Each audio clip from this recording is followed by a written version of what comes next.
Hello, what's up mga ma'am sir? Ngayon magkakaroon tayo ng unboxing at saka konting review sa isang statue. Ayan, na galing California. More or less isang taon kong hinintay to. So, eto yung 30th anniversary edition ng Sideshow, Wolverine Berserker's Rage. So, let's go! Buksan na natin! Yeah!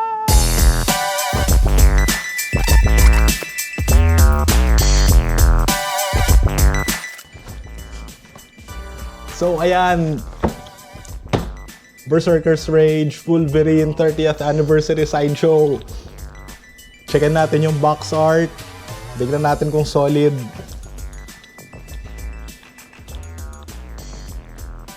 Ayan, so sa front, ito yung portrait niya. Yan.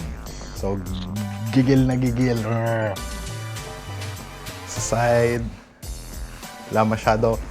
Itong si Wolverine nga pala na to, comic version siya. So, yung mga batang 90s, ako, batang 90s. Ito yung classic na Wolverine, yung napapanood natin sa TV. So, yung costume niya dito, yung yellow na Wolverine. Old school, old school. Solid to. So, yan. So, yun yung box art. Ayan, 30th anniversary edition. Solid yan. So, buksan na natin!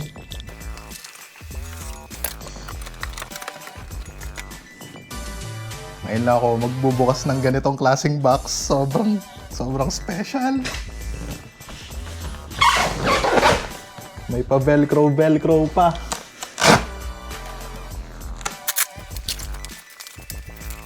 Alright, moment of truth. Oh.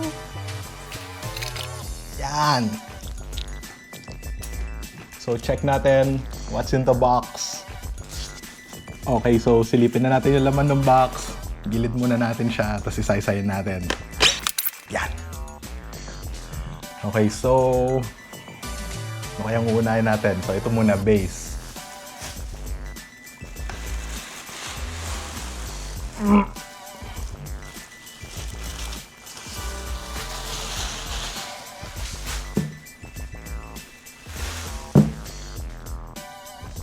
So, ito yung base niya. So, nakalagay dyan, siya ay pang 716 out of 1,500 sa buong mundo. Ayon yan sa Sideshow. So, swerte tayo, nakakuha tayo ng isa. And 30th anniversary edition pa. So, sobrang solid talaga nito. Worth yung paghihintay ng more or less mga isang taon. Yan. So, ito yung art sa ilalim nung base niya. Ito yung harap. So wala siyang masyadong diorama like itong yung mga ibang statue na may mga nangyayari sa base niya. Pero ito simple lang pero maangas kasi shredded metal, as in yan. And also mamaya testingin natin, umiilaw to mga chong. So sobrang solid. Check natin mamaya. So that's for the base. Kunin na natin yung pinakamalaki para matapos ng maibaba na natin yung box. Si Wolverine mismo.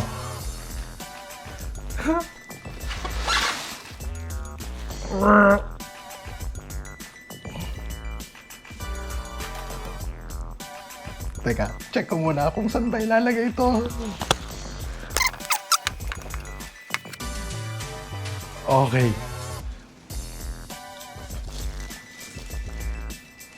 So, yan yung katawan niya. Sobrang solid. Sobrang solid. Grabe yung detail. Solid gumawa si Sideshow. Puso talaga, puso talaga. Yung armor, yung leather, parang leather na leather talaga. Yung detail nung mga muscle niya, sobrang solid, sobrang solid. Yan, ang ganda ng boots. Yung weathering, yung mga gas-gas, wala akong masabi. So, yan. Okay, so next natin. Next item. The claws. Sobrang solid nung kamay. Sobrang solid. Leather na leather talaga yung feels. Pati yung texture. Solid na leather yung texture. Tapos pagdating dun sa claws, yan, adamantium na adamantium yan. Tapos ang laki. Yan, so kabit natin. Yan, napansin ko may mga punit-punit pa. Nakikita niyo ba? May mga punit-punit pa ng konti dyan. Solid details. Wala akong masabi. Solid yung details. Kung sino man yung nagpintura, sobrang pinuso niya talaga. And magnetic siya. So, lalapat na mag-isa yan. Yan. Then, last but not the least, ang kanyang portrait.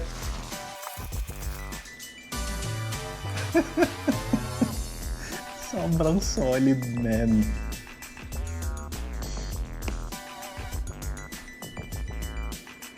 Ayos ba? Ayos ba? Gigil na gigil. Yan. So, solid yung leather. Solid yung leather. Tapos, yung teeth. Hands down yung ngipin. Mukhang mas maganda pa yung ngipin niya sa akin.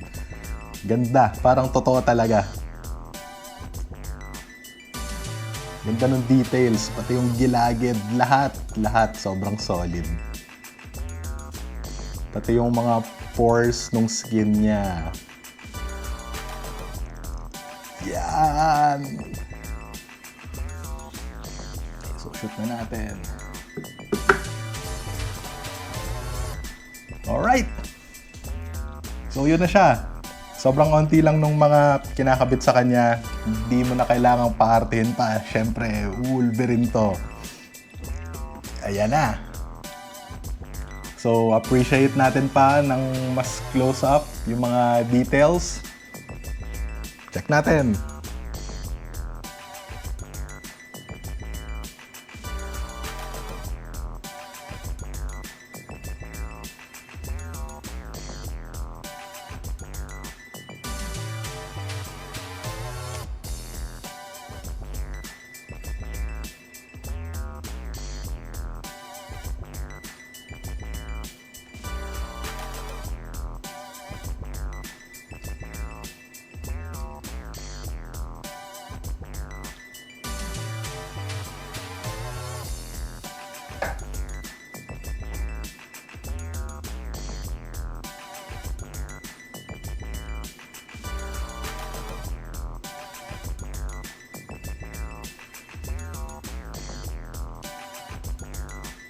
Ayun, so, yan si Wolverine. Tapos, di ba, sabi ko kanina, umiilaw siya. May kasama siyang, ito yung masaya dito, yung saksakan niya, Type-C, tapos sobrang haba ng wire. Kaya, ayos na ayos to. Pag display mo, maitatago mo ng maigi yung wire kasi mahaba. Testingin natin yung light up niya. Yan. May on-off yan. Tapos yan. Sobrang solid, gigil na gigil. Maliwanag lang tayo ngayon kaya hindi masyado nag-glow yung red kasi dami nating ilaw na nakatutok. Pero try natin low light condition kung ano itsura nung glow nung red niya. So let's go, check natin yan.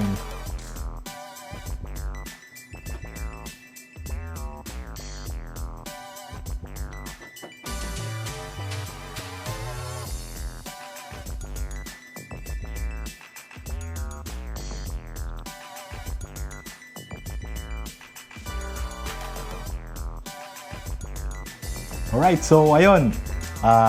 Yun na si Wolverine, Sideshow 30th Anniversary Edition, Wolverine Berserker's Rage. So, tinabi ko siya kay Nightcrawler. Pareha silang Sideshow. Ito, sinesearch ko sa internet pero hindi ko makita yung sagot.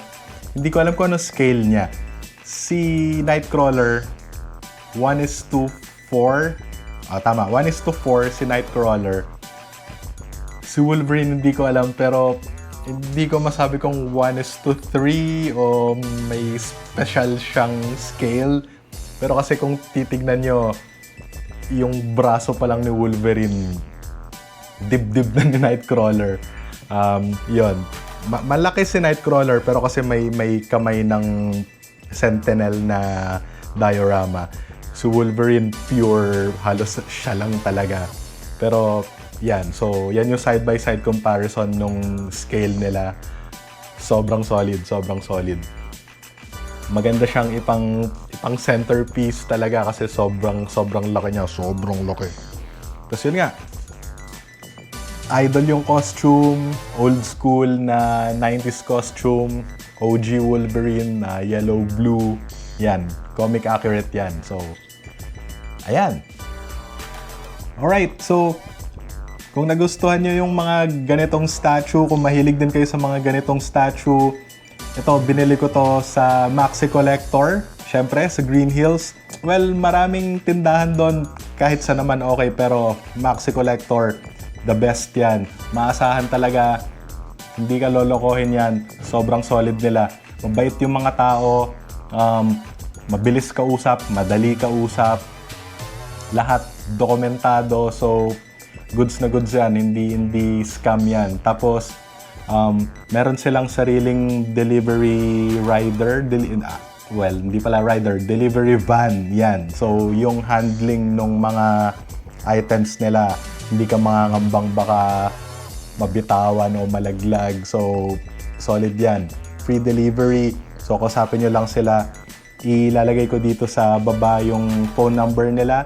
So, text nyo lang, chat nyo lang sila. May website din. So, lagay ko rin dito sa ilalim yung website nila, yung link. Check nyo yung mga pre-orders, mga new arrivals, tapos yung mga current na kung anong meron sila. Kayo nang bahala kung anong trip nyo doon. So, ayun! Maraming salamat!